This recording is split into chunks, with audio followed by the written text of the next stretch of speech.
La gente.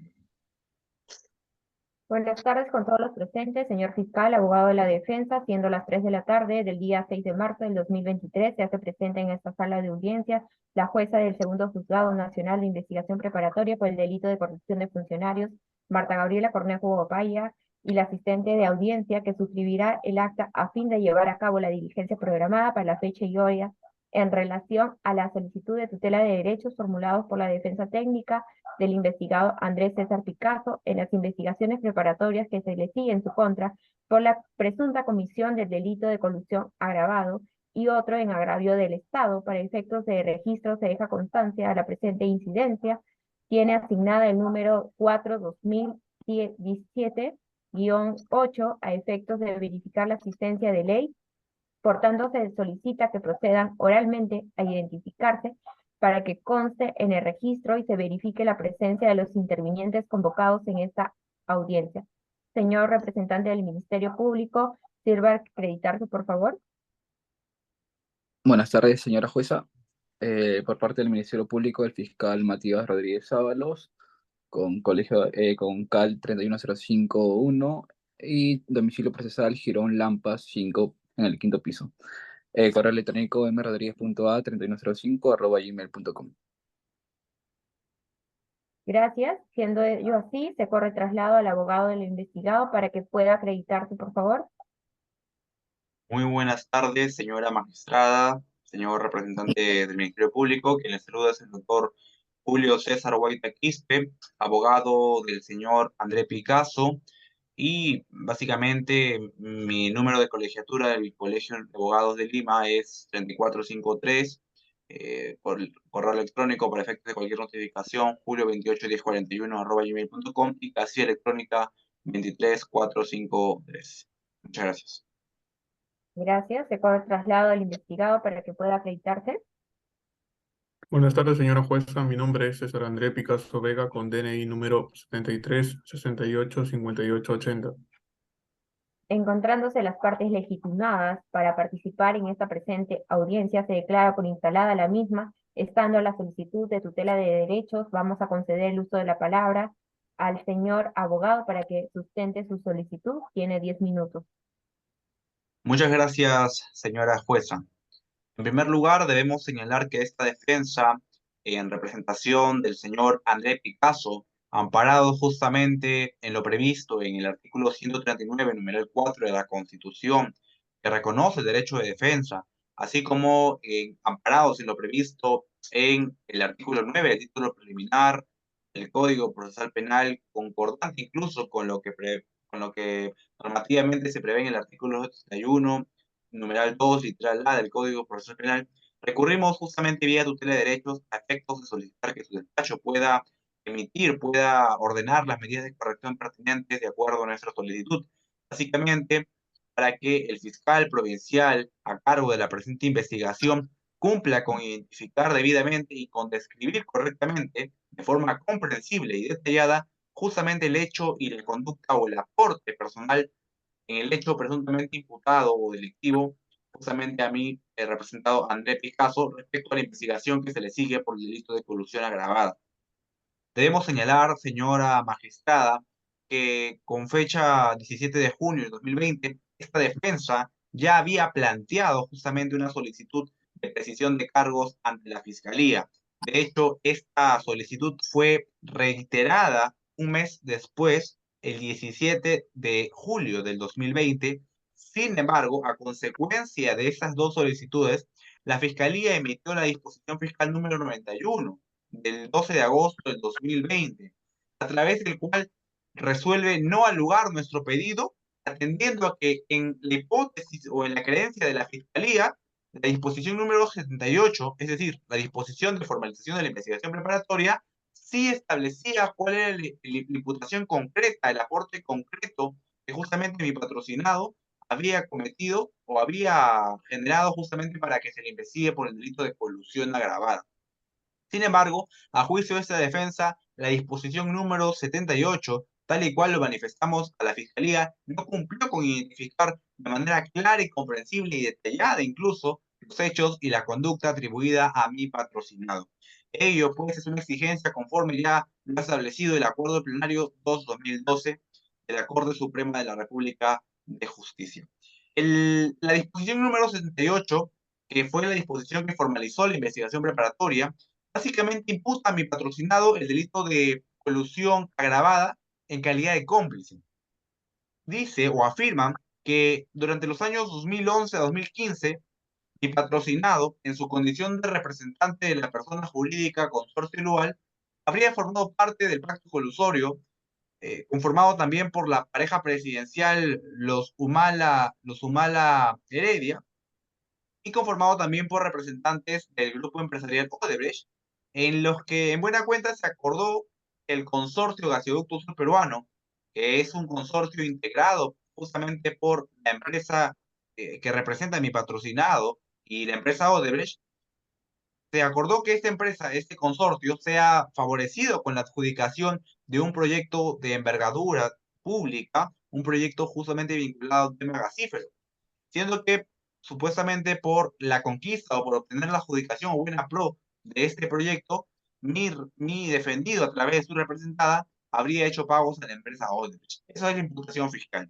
Sin embargo, el fiscal de la investigación preparatoria, el fiscal a cargo, afirma la existencia de un pacto colusorio, pero no individualiza ni tampoco precisa cuál sería el aporte concreto de mi patrocinado. Conforme usted podrá revisar cuando advierta lo que contiene la disposición número 78, el fiscal solamente hace afirmaciones y conjeturas, pero no precisa en qué consistiría este acuerdo colusorio, no precisa exactamente quiénes serían las personas que habrían participado en el acuerdo colusorio, no precisa de qué forma se habría dado ese acuerdo, cuál es el contenido del acuerdo colusorio, cuándo se dio el acuerdo colusorio, dónde, ni mucho menos identifica la participación concreta de mi patrocinado, una participación que debe tener relevancia penal. El fiscal, además de eso, incurre en una serie de contradicciones e imprecisiones que justamente generan que se venga afectando el derecho de mi patrocinado a conocer los cargos que se le imputan. Porque si no conoce los cargos que se le imputan, ¿frente a qué mi patrocinado va a poder defenderse? Por esa razón, acudimos vía tutela de derechos para que podamos evidenciar esta clase de errores en la imputación fiscal a efectos de que se pueda clarificar y se pueda precisar con mejor detenimiento o con mejor detalle cuál es la intervención específicamente delictiva de mi patrocinado.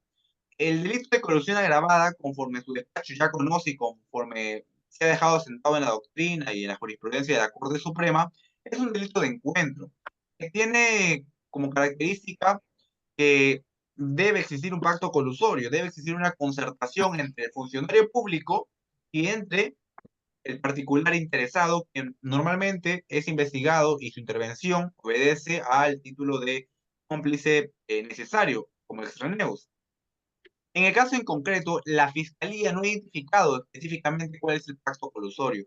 Incluso parece que intenta atribuir a mi representado una suerte de colusión por omisión, lo cual evidentemente ya ha sido descartado por la Corte Suprema de la República, hecho que en su eventualidad podría incluso ser pasible de una excepción de improcedencia de acción de nuestra parte, por lo cual antes queremos conocer de forma detallada y dar la oportunidad a la Fiscalía para que precise cuáles son los cargos que justamente se le atribuyen a mi representado.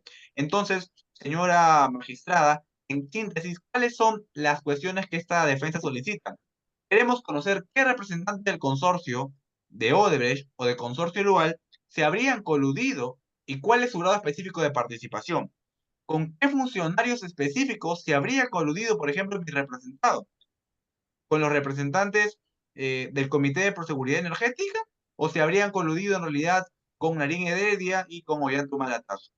Además, queremos conocer específicamente la participación delictiva de mi patrocinado, en qué momento se concertó, a través de qué acciones concretas él demostró indicios de una concertación. Son elementos necesarios y que no se puede amparar bajo ninguna circunstancia que una imputación no tenga esos datos de relevancia, porque son esenciales para conocer los cargos. Máxime que ya estamos en una etapa donde se entiende, hay sospecha reveladora de la intervención de mi patrocinado en el hecho delictivo, por lo cual es fundamental que conozcamos estos hechos y instamos justamente a su despacho que pueda declarar fundado nuestra solicitud de tutela de derechos y en consecuencia ordenar al fiscal provincial encargado del presente caso a corregir su disposición y emitir una nueva disposición justamente aclarando estos aspectos que esta defensa viene solicitando. Muchas gracias. Se corre traslado al representante del Ministerio Público. Gracias, señora magistrada. Una vez que hemos escuchado el alegato de la defensa técnica, quiero decir, señora magistrada, que me voy a basar en tres puntos concretos. Uno, sobre el acuerdo plenario 2-2012 que mencionó la defensa técnica del señor André Picasso, lo cual lo tengo acá a la mano y le voy a leer lo que dice el inciso 11 en el segundo párrafo. Textualmente dice, en este caso, la función del juez de investigación preparatoria ante el incumplimiento notorio u ostensible por el fiscal de precisar los hechos que integran los cargos penales sería exclusiva y limitadamente correctora. Eso es lo que nos dice el acuerdo plenario 2-2002, inciso 11. Además, señora jueza, quiero recalcar que para recurrir a la tutela de derecho se debe hacer de una manera excepcional, de una manera exclusiva, y también ante una reiterada falta por parte del Ministerio Público, ¿no? Eh, lo que acabo de mencionar son los requisitos de admisibilidad que toda tutela de derecho a la hora de ser presentada debe tener en cuenta, ¿no? Lo cual sí se ha cumplido en la disposición número 68. Luego, el segundo punto que quiero debatir, señora magistrada, es el artículo 71 del Código Procesal Penal, donde claramente menciona cuáles son los derechos que todo imputado debe tener y por ende, obviamente, no pueden ser vulnerados para que se dé un debido proceso, ¿verdad? Eh, el Ministerio Público quiere saber qué derechos fundamentales han sido vulnerados según la defensa técnica, qué derechos fundamentales han sido vulnerados en el artículo 61 en todo el acápite que tiene, ¿no? Si acaso se le ha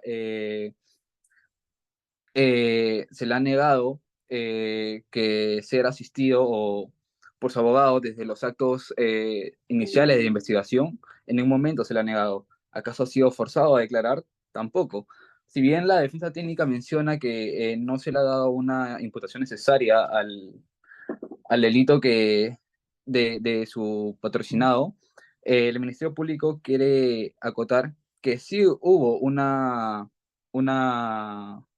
acusación, y eso lo podemos ver en la disposición número 78, donde se menciona el delito por el cual se está siendo acusado el señor Andrés Picasso, que es el delito de colusión agravada que está en el artículo 384 del Código Penal, ¿no? Eh, También, señora jueza, hay que recordar eh, que en esta etapa que nos encontramos, todo parte desde una sospecha inicial, ¿no? Para que luego, consecuentemente, se pueda determinar si tiene carácter delictivo o si es que no tiene carácter delictivo, y así poder realizar los actos de investigación necesarias, ¿no? Que nos llevará, obviamente, a dos conclusiones. Uno, que se haya cometido un delito, o dos, que no exista algún tipo de delito, ¿verdad? Por lo cual, si sucede en el primer caso de que sí existe un delito, obviamente tenemos que seguir con toda la fase de investigación, tenemos que seguir con la etapa intermedia, tenemos que seguir con la acusación, tenemos que seguir o con el juicio oral, o en el mejor de los casos para la defensa técnica que no exista ningún tipo de delito y obviamente se archive el caso, ¿verdad? Y el tercer punto que quiero debatir en esta audiencia, señora magistrada, si me lo permite, para finalizar, es que hay que saber, señora magistrada, y también para la defensa técnica, que para diligencias preliminares, la investigación se basa en una sospecha inicial, ¿verdad? Ok, para la formalización de investigación se basa en una sospecha razonable. Y posteriormente, para llevarse a cabo una acusación, la sospecha sería una sospecha suficiente. Eso lo tenemos que tener claro, ¿ok? Entonces, por lo mencionado eh, y por todo lo debatido en esta audiencia, ¿cómo puede la defensa técnica pedir que el Ministerio Público tenga ya concluida, ya tenga el desarrollo completo de una imputación necesaria? O sea, no tendría sentido, señora magistrada.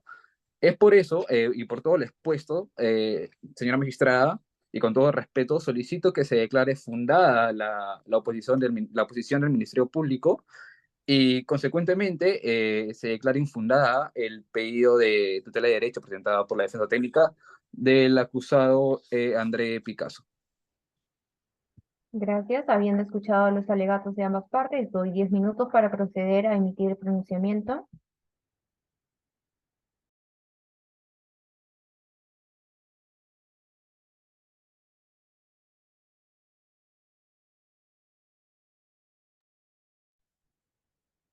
Señores, retomamos grabación. Vamos a resolver por escrito la resolución que será oportunamente notificada a sus casillas electrónicas, siendo las 3:57. Se da por cerrada la presente sesión de audio y video de la presente audiencia. Buenas tardes con todos y gracias. Gracias.